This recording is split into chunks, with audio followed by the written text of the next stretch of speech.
بسم اللہ الرحمن الرحیم۔ السلام علیکم۔ بی ایس ویڈیوز میں آپ سب کو خوش آمدید۔ کل ہم سب نے حضرت ابراہیم علیہ السلام کی کہانی سنی تھی۔ آج ہم اس کو مکمل طور پہ پڑھیں گے۔ کہانی آگے شروع کرنے سے پہلے آپ سب چینل کو سبسکرائب کر دیں، بیل آئیکن کو پریس کر دیں تاکہ چینل پہ آنے والی ہر ویڈیو کا نوٹیفیکیشن آپ کو ملتا رہے۔ کہانی کی طرف چلتے ہیں۔ ابراہیم علیہ السلام کی دعوت۔ ابراہیم علیہ السلام نے اپنی قوم کو اللہ کی طرف بلایا اور انہیں بتوں کی پرستش سے روکا۔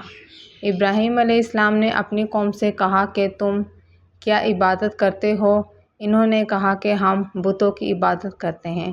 ابراہیم علیہ السلام نے کہا کیا جب تم انہیں پکارتے ہو وہ تمہاری سنتے ہیں یا نہیں؟ تمہیں فائدہ یا نقصان دیتے ہیں؟ انہوں نے کہا کہ ہم نے اپنے آباء و اجداد کو اسی طرح کرتے دیکھا ہے۔ ابراہیم علیہ السلام نے کہا کہ میں ان بتوں کی عبادت نہیں کرتا بلکہ میں تو ان بتوں کا دشمن ہوں۔ میں جہانوں کے رب کی عبادت کرتا ہوں اور کروں گا جس نے مجھے پیدا کیا، بس وہی مجھے ہدایت دیتا ہے، وہی مجھے کھلاتا ہے پلاتا ہے، اور جب میں بیمار ہوتا ہوں تو وہی مجھے شفا دیتا ہے، وہی مجھے مارتا ہے اور زندہ کرتا ہے اور کرے گا۔ بت نہ پیدا کرتے ہیں اور نہ ہی ہدایت دیتے ہیں، یہ کسی کو نہ کھلاتے ہیں نہ پلاتے ہیں، اور جب کوئی بیمار پڑ جائے تو یہ شفا نہیں دیتے، اور یہ کسی کو مارتے ہیں نہ زندہ کرتے ہیں۔ بادشاہ کے روبرو۔ ملک میں ایک بہت بڑا بادشاہ تھا اور بہت ظالم تھا، اور لوگ بادشاہ کو سجدہ کرتے تھے۔ بادشاہ نے سنا کہ ابراہیم علیہ السلام اللہ کے سوا کسی کو سجدہ نہیں کرتے۔ بادشاہ غضبناک ہوا اور اس نے ابراہیم علیہ السلام کو بلا بھیجا۔ ابراہیم علیہ السلام آئے، وہ اللہ کے سوا کسی سے نہیں ڈرتے تھے۔ بادشاہ نے کہا کہ اے ابراہیم علیہ السلام، تمہارا رب کون ہے؟ ابراہیم علیہ السلام نے کہا کہ میرا رب اللہ ہے۔ بادشاہ نے کہا کہ اے ابراہیم علیہ السلام، اللہ کون ہے؟ ابراہیم علیہ السلام نے جواب دیا، وہ جو زندہ کرتا ہے اور مارتا ہے۔ بادشاہ نے کہا میں بھی زندہ کرتا ہوں اور مارتا ہوں۔ بادشاہ نے ایک آدمی کو بلایا اور اسے قتل کر دیا، اور دوسرے آدمی کو بلایا، اسے چھوڑ دیا اور کہا کہ میں زندہ کرتا ہوں اور مارتا ہوں۔ میں نے ایک کو قتل کر دیا اور دوسرے کو چھوڑ دیا۔ بادشاہ بڑا کن ذہن تھا اور ہر مشرک ایسا ہی ہوتا ہے۔ ابراہیم علیہ السلام نے ارادہ کیا کہ بادشاہ اور اس کی قوم سمجھے۔ ابراہیم علیہ السلام نے بادشاہ سے کہا بے شک میرا اللہ سورج کو مشرق سے لاتا ہے اور اسے مغرب سے لے آ۔ بادشاہ سخت حیران ہوا اور خاموش ہو گیا۔ بادشاہ شرمندہ ہوا اور لاجواب ہو گیا۔ دعوت۔ اور ابراہیم علیہ السلام نے اپنے والد کو دعوت دینے کا بھی ارادہ کیا اور ان سے کہا اے ابا جان، جو سنتے دیکھتے نہیں، آپ ان کی عبادت کیوں کرتے ہیں؟ اور جو فائدہ اور نقصان نہیں دیتے، ان کی عبادت کیوں کرتے ہیں؟ اے ابا جان، آپ شیطان کی عبادت نہ کریں، اے ابا جان، آپ رحمان کی عبادت کریں۔ ابراہیم علیہ السلام کے والد برہم ہوئے اور کہا میں تجھے مار دوں گا، مجھے چھوڑ دے اور کچھ نہ کہہ۔ ابراہیم علیہ السلام بہت ہی بردبار تھے۔ اپنے والد سے کہا آپ پر سلامتی ہو، اور کہا کہ میں یہاں سے جانا چاہتا ہوں اور اپنے رب کو پکاروں گا۔ ابراہیم علیہ السلام کو بہت افسوس ہوا اور انہوں نے کسی دوسرے شہر جانے کا ارادہ کر لیا کہ وہاں اپنے رب کی عبادت کریں گے اور لوگوں کو اللہ کی طرف بلائیں گے۔ مکہ کی طرف۔ ان کی قوم، بادشاہ اور والد بہت ناراض ہو گئے اور ابراہیم علیہ السلام نے کسی دوسرے شہر جانے کا، اللہ کی عبادت کرنے اور لوگوں کو اللہ کی طرف بلانے کا ارادہ کر لیا۔ ابراہیم علیہ السلام اپنے شہر سے نکلے اور اپنے والد کو الوداع کہا۔ ابراہیم علیہ السلام نے مکہ کا قصد کیا۔ ان کے ساتھ ان کی اہلیہ ہاجرہ تھیں۔ مکہ میں نہ چارہ تھا نہ درخت، ان میں نہ کنواں تھا نہ نہر، مکہ میں نہ حیوان تھے نہ انسان۔ ابراہیم علیہ السلام مکہ پہنچے، وہاں ٹھہرے۔ ابراہیم علیہ السلام نے اپنی بیوی ہاجرہ اور بیٹے اسماعیل علیہ السلام کو وہاں چھوڑا، اور ابراہیم علیہ السلام نے واپس جانے کا ارادہ کیا تو ان کی بیوی ہاجرہ نے کہا، حضور کہاں کا ارادہ ہے؟ کیا آپ مجھے یہاں چھوڑ جائیں گے؟ یہاں نہ پانی ہے نہ کھانا، کیا اللہ نے آپ کو حکم دیا ہے؟ ابراہیم علیہ السلام نے کہا، ہاں۔ ہاجرہ نے کہا، پھر وہ ہمیں ضائع نہیں کرے گا۔ زمزم کا کنواں۔ ایک مرتبہ اسماعیل علیہ السلام کو بہت پیاس لگی۔ ان کی والدہ نے ان کو پانی پلانا چاہا، مگر پانی کہاں؟ مکہ میں کوئی کنواں نہ تھا، نہ کوئی دریا اور نہر۔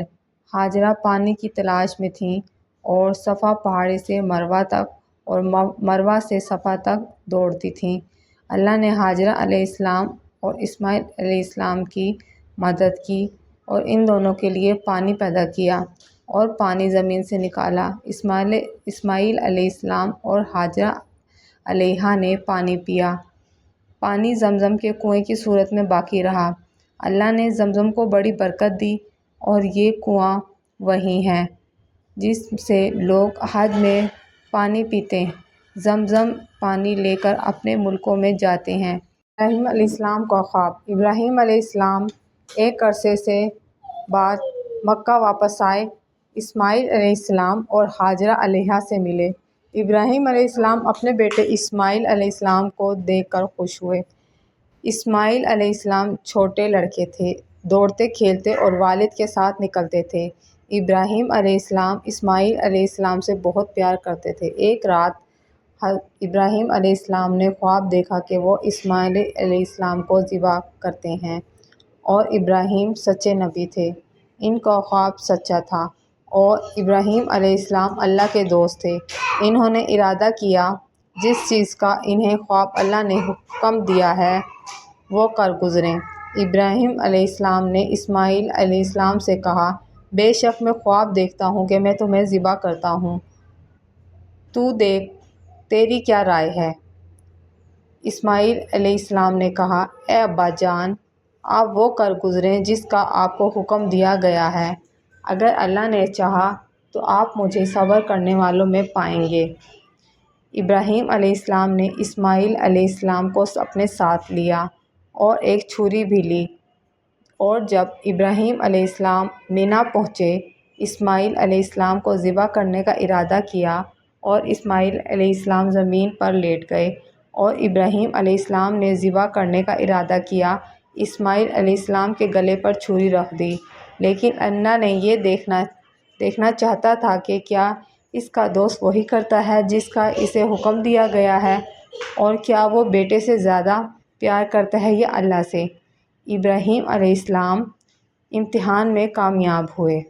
اللہ نے حضرت جبرائیل علیہ السلام کو جنت سے ایک مینڈھا دے کر بھیجا اور کہا کہ اسے ذبح کریں، اور اسماعیل علیہ السلام کو ذبح نہ کریں، اور اللہ کو ابراہیم علیہ السلام کا عمل پسند آیا، پس مسلمانوں کو عید الاضحیٰ میں ذبح کا حکم دیا۔ اللہ کا درود و سلام ابراہیم خلیل اللہ اور اللہ کا درود ہو اسماعیل ذبیح اللہ پر۔ ابا ابراہیم علیہ السلام گئے اور ان کے بعد واپس آئے۔ انہوں نے اللہ کے لیے ایک گھر بنانے کا ارادہ کیا۔ گھر تو بہت تھے، مگر اللہ کے لیے گھر نہ تھا جس میں وہ اللہ کی عبادت کریں۔ اسماعیل علیہ السلام نے بھی ارادہ کیا کہ وہ اپنے والد کے ساتھ اللہ کے لیے گھر بنائیں۔ ابراہیم علیہ السلام اور اسماعیل علیہ السلام پہاڑ سے پتھر لائے۔ ابراہیم علیہ السلام اپنے ہاتھ سے کعبہ بناتے تھے، اور اسماعیل علیہ السلام بھی اپنے ہاتھ سے کعبہ بناتے تھے۔ ابراہیم علیہ السلام اللہ کا ذکر اور دعا کرتے تھے، اسماعیل علیہ السلام بھی اللہ کا ذکر اور دعا کرتے تھے۔ اے ہمارے رب، ہم سے قبول کر، بے شک تو بہت ہی سننے والا اور جاننے والا ہے۔ اللہ نے ابراہیم اور اسماعیل کی دعا قبول کی اور کعبہ میں برکت دی۔ ہم ہر نماز میں کعبے کی طرف رخ کرتے ہیں اور مسلمان حج کے دنوں میں کعبے کی طرف سفر کرتے ہیں، کعبے کا طواف کرتے ہیں اور ان کے پاس نماز پڑھتے ہیں۔ اللہ نے کعبے میں برکت دی اور ابراہیم اور اسماعیل کی دعا قبول کی۔ اللہ کا درود و سلام ہو ابراہیم پر، اللہ کا درود و سلام ہو اسماعیل پر، اللہ کا درود و سلام ہو محمد پر۔ بیت المقدس ابراہیم علیہ السلام کی ایک دوسری بیوی تھیں، ان کا نام سارہ تھا، اور ابراہیم علیہ السلام کے سارہ سے دوسرے فرزند تھے، ان کا نام اسحاق علیہ السلام تھا۔ ابراہیم علیہ السلام نے شام میں سکونت اختیار کی اور اسحاق علیہ السلام نے بھی سکونت اختیار کی، اور اسحاق علیہ السلام نے شام میں اللہ کے لیے ایک گھر بنایا، جیسا کہ ان کے والد اور بھائی نے مکہ میں ایک گھر بنایا۔ اور یہ مسجد جو اسحاق علیہ السلام نے شام میں بنائی وہ بیت المقدس ہے، اور وہ مسجد اقصیٰ ہے جس کے ارد گرد کو اللہ نے برکت دی، اور اللہ نے اسحاق علیہ السلام کی اولاد میں برکت دی، جیسا کہ اسماعیل علیہ السلام کی اولاد میں برکت دی، اور ان میں سے بہت سے نبی اور بادشاہ ہوئے۔ اور اسحاق علیہ السلام کے ایک فرزند یعقوب علیہ السلام تھے، اور وہ نبی تھے، اور یعقوب علیہ السلام کے 12 بیٹے تھے، ان میں سے یوسف بن یعقوب ہیں۔ یوسف کا قرآن میں عجیب قصہ ہے۔ یہاں پہ حضرت ابراہیم علیہ السلام اور حضرت اسماعیل علیہ السلام کا واقعہ ختم ہوتا ہے، یہاں سے حضرت یوسف علیہ السلام کا واقعہ شروع ہوتا ہے۔ حضرت یوسف علیہ السلام کا واقعہ سننے کے لیے چینل کو سبسکرائب کریں، بیل آئیکن کو پریس کریں تاکہ چینل پہ آنے والی ہر نئی ویڈیو کا نوٹیفیکیشن آپ کو ملتا رہے۔ شکریہ۔